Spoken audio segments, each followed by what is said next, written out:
السلام علیکم ورحمۃ اللہ وبرکاتہ۔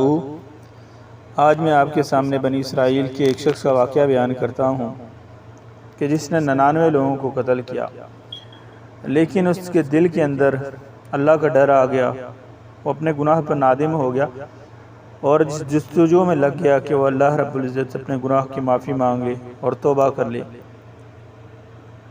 تو یہ ایک بہت بڑا سبق ہے اس واقعے کے اندر ہمارے لیے بھی۔ صحیح بخاری اور دیگر کتابوں کے اندر یہ حدیث آتی ہے، اللہ کے نبی صلی اللہ علیہ وسلم نے فرمایا، بنی اسرائیل میں ایک شخص تھا جس نے 99 ناحق خون کیے تھے۔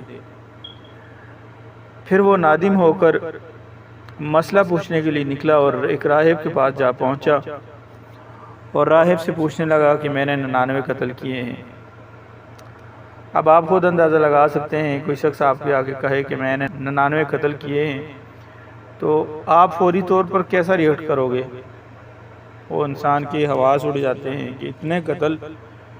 تو اس شخص نے اسے کہا کہ اتنے قتل تو نے کیے، تیری تو بخشش نہیں ہو سکتی ہے، تیری مغفرت نہیں ہو سکتی ہے۔ تو اس شخص نے کیا کیا؟ خنجر نکالا اور اس کو بھی قتل کر کے 100 پورے کر دیے۔ لیکن پھر بھی اس کے دل کے اندر وہی خوف، وہی تمنا، وہی جستجو، وہی ندامت۔ اب وہ پھر نکلتا ہے اور ایک دوسرے راہب کے پاس پہنچتا ہے جو عالم دین تھا اس وقت کا۔ اس کے پاس جا کر پہنچتا ہے اور اسے کہتا ہے کہ میں نے 100 قتل کیے ہیں اور میں اس بات پر نادم ہوں، میں توبہ کرنا چاہتا ہوں، میں اللہ کے عذاب سے ڈرتا ہوں، کیا میری نجات کا کوئی ذریعہ ہے؟ تو وہ عالم دین اسے کہتا ہے کہ یقیناً تیرے گناہ تو بہت بڑے ہیں، لیکن اللہ رب العزت کی رحمت سے، اللہ رب العزت کے بخشنے سے کوئی بھی چیز ایسی نہیں ہے کہ تجھے روک سکے۔ البتہ بات یہ ہے کہ تو یہاں سے چلا جا، ایک ناصریہ ایک بستی ہے جہاں پر نیک لوگ رہتے ہیں اور نیک لوگوں کی صحبت میں تو رہے گا اور ان کے اثرات مرتب ہوں گے، دین پر تو عمل کرے گا، دین سیکھے گا، اس لیے تو وہاں پر چلا جا۔ اب وہ شخص جو ہے وہ دل کے اندر یہی جستجو لیے ہوئے کہ میں نے توبہ کرنی ہے، اپنے گناہوں کو معافی مانگنی ہے، وہ نکل کھڑا ہوتا ہے۔ اور حدیث کے الفاظ یہ ہیں کہ وہ تھوڑا سا چلتا ہے اور کیا ہوتا ہے؟ وہ فوت ہو جاتا ہے۔ وہ جب فوت ہو گیا تو دونوں طرح کی عذاب کے فرشتے اور رحمت کے فرشتے آ جاتے ہیں۔ اب جو فرشتے ہیں ان کے اندر باہمی جھگڑا شروع ہو جاتا ہے۔ ایک یہ کہتے ہیں کہ یہ جو ہے 100 لوگوں کا قاتل ہے، اس لیے اس کی مغفرت نہیں ہو سکتی۔ دوسرے یہ کہتے ہیں کہ اس نے جو ہے توبہ کی نیت سے نکل چکا ہے، اس نے توبہ کا ارادہ کر لیا ہے اور اس کے قدم اس بستی کی طرف چلنا شروع ہو گئے ہیں۔ اب معاملہ اللہ رب العزت کے پاس جاتا ہے اور اللہ رب العزت اللہ نے فرمایا کہ جاؤ، جا کر دیکھو کہ جس بستی سے وہ نکلا ہے اس نے کتنا فاصلہ طے کیا اور جس بستی کی طرف وہ جا رہا ہے اس میں کتنا فاصلہ باقی ہے۔